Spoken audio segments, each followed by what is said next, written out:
a la libertad de la ignorancia, a la libertad de la tiranía, a la libertad de la pobreza, la Reforma sumó una última libertad, a la que me voy a referir ahora, y es la libertad de los pecados veniales. Permítanme que me detenga en esto, porque seguramente a alguno esto le sonará bastante curioso. Ustedes saben, por lo menos la gente que haya leído el catecismo, o que haya ido a catequesis, o cualquiera de estas cosas, que la Iglesia Católica diferencia entre pecados veniales y pecados mortales.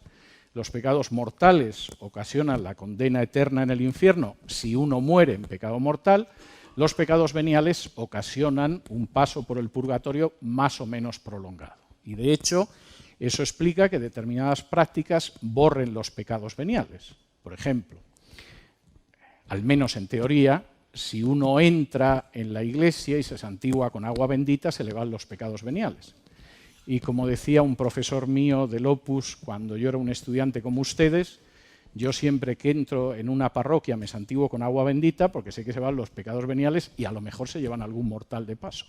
De modo que en este sentido eso es algo que forma parte de nuestra cultura.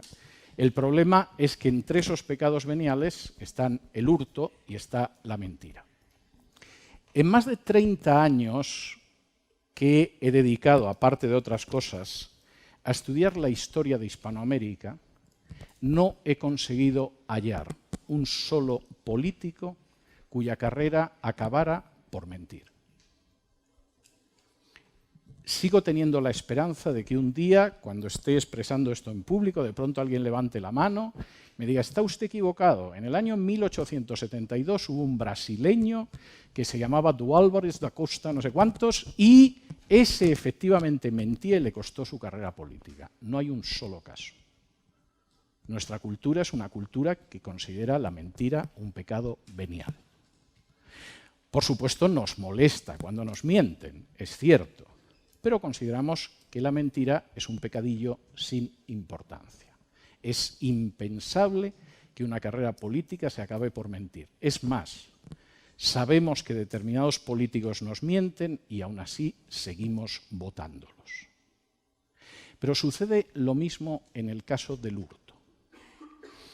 No quiero que pasen un mal rato pensando en su país, les voy a hablar del mío.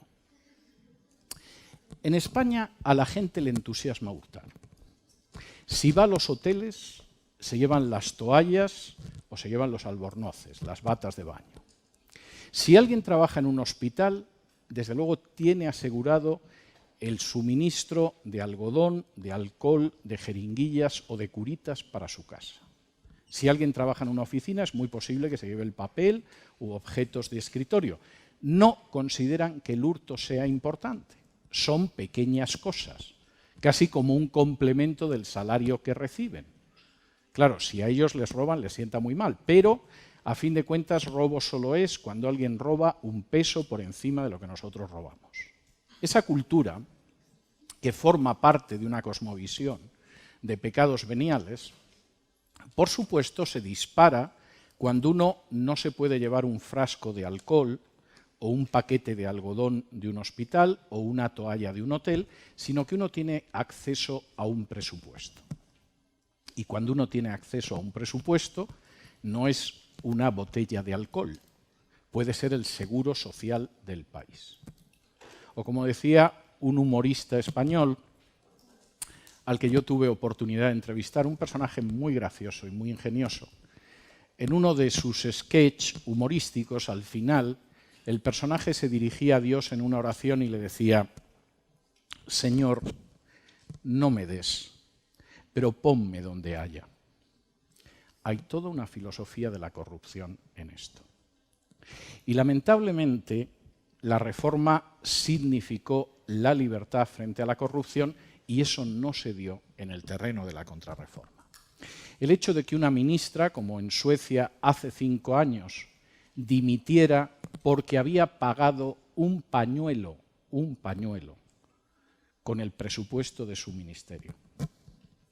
O que un ministro en Alemania dimitiera hace 4 porque se había descubierto que una parte de su tesis doctoral estaba plagiada, es impensable en nuestro ámbito cultural. Y posiblemente lo más interesante a 500 años del inicio de la Reforma no es solo el examinar determinados hechos históricos, es fundamentalmente darnos cuenta de aquellos aspectos de libertad, entre otros enormes beneficios, que nuestras naciones han perdido históricamente. Darnos cuenta de que efectivamente la libertad de la ignorancia sigue siendo una batalla que tenemos que seguir librando.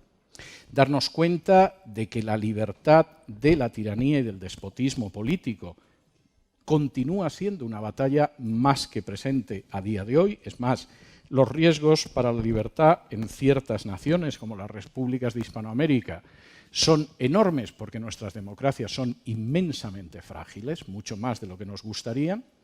Implica también darnos cuenta de que hay una libertad de la corrupción que es posible y a partir de aquí aprovechar ese 500 aniversario de la Reforma no como una fecha más, como el 500 aniversario del descubrimiento de América, el 200 aniversario de la Constitución americana, el centenario de la Revolución rusa, sino como un intento de examinar la historia de nuestros países, descubrir el origen de sus males, diagnosticarlos correctamente y aplicarles una cura de libertad. Muchas gracias por todo.